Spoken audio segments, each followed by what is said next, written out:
I don't know the movie, but there's a line in the movie, Deep South, deep humidity, deep heat. The woman says, I don't even remember, just the line of the movie says, I hate it when it's sticky.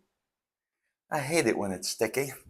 It is a miserably hot week here in southern Indiana. If you're here, you know heat indexes of 1,000 degrees.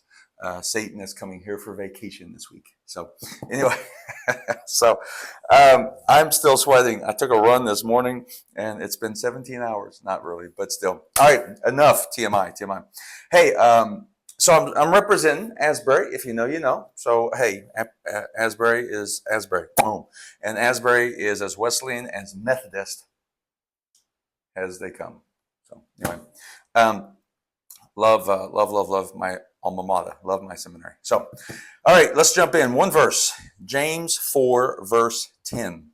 And speaking of Asbury, I am not who I am without Asbury. Just making sure there's two great forces, two great movements, two great things in my life that God used to shape me as a Christian, as a preacher, as a pastor, as a teacher. Promise Keepers, Asbury. Without those two things, I am not who I am. So if you like who I am, Asbury and Promise Keepers. If you don't, there you go. So, all right, love you. So James 4, verse 10, one verse, big word. Humble yourselves before the Lord, and he will lift you up. Humble yourselves before the Lord. Even like this word humble is to depress yourself. Now that doesn't mean depressed. It doesn't mean, Eeyore. It means to literally, like John the Baptist said, when Jesus came upon the scene, John the Baptist, remember, said, I must decrease, he must increase. So we must decrease. We must decrease so he can increase. So humble ourselves means that we must be depressed, not sad, but like when a tongue depressor, when you put the tongue down to see, you want to see, so you got to get something out of the way. You got to get the tongue out of the way to see the back of the throat. You got to get us out of the way so people can see Jesus. Got it? So that's the understanding of the Hebrew or the Greek word for humble. But humble yourselves before the Lord, and even like bowing before him in a sense, not like before the Lord, and he will lift you up. So it's almost like you come before low and he'll lift you high, right? So two stories that come to me. I'll just going to tell you two stories that really come to me with this. One on the negative and one on the positive side of humility. We'll do negative first.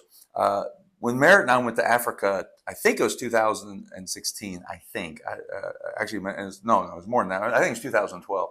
So whatever it was a few years ago.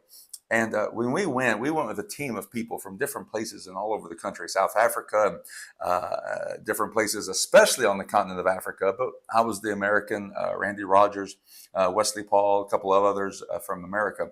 But there are several, we were with a team of maybe 7 or 8 pastors that went around the entire region to preach different revivals and different satellite revivals and tent meetings, if you will. And one of the guys that we met, my daughter Merritt remembers him well. I'll say the name because I'm sure he's okay with it, because was Igwe. I think it's Igwye, not that you need to know, but Igwe. And Igwe was very young, probably maybe late 20s, maybe early 30s, probably late 20s. And Igwe demanded that he be called Prince and Prophet Igwe. So for us to address him, we had to say Prince and Prophet Igwe. He always had to be first in line for food. He was the first to complain. He always had to be the first to be dropped off at a satellite site and the first one to be picked up. He was literally the first one to complain about anything and everything. I think he was a really poor example of humility.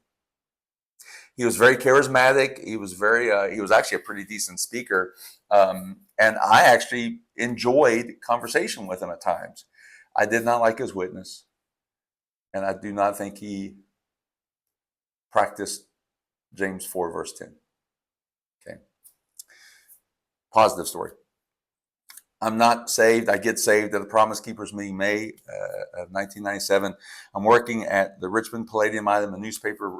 Emmett Smeltzer was the publisher at the time. Wonderful, wonderful Christian man.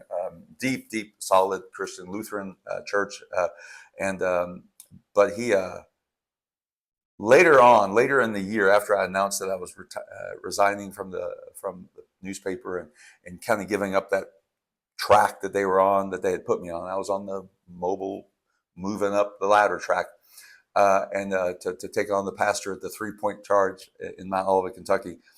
He called me in and he said, I just want to give you really one kind of piece of advice, Tim.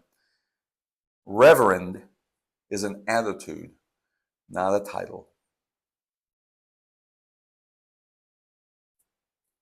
Still remember it like I'm sitting across from his desk. He was a really large man, both in size, but also just in respect and in honor and in personality. And I've always remembered that. Reverend is an attitude. Humility is an attitude. Humility is a mindset. Humility is this sense of, I've got to continue to decrease myself so he can increase. And that means different things for different people and different personalities, different anointings, things like that. But at the end of the day, it's all about the fact that we are called to humble ourselves so that the Lord can lift us up whenever he needs to, or not.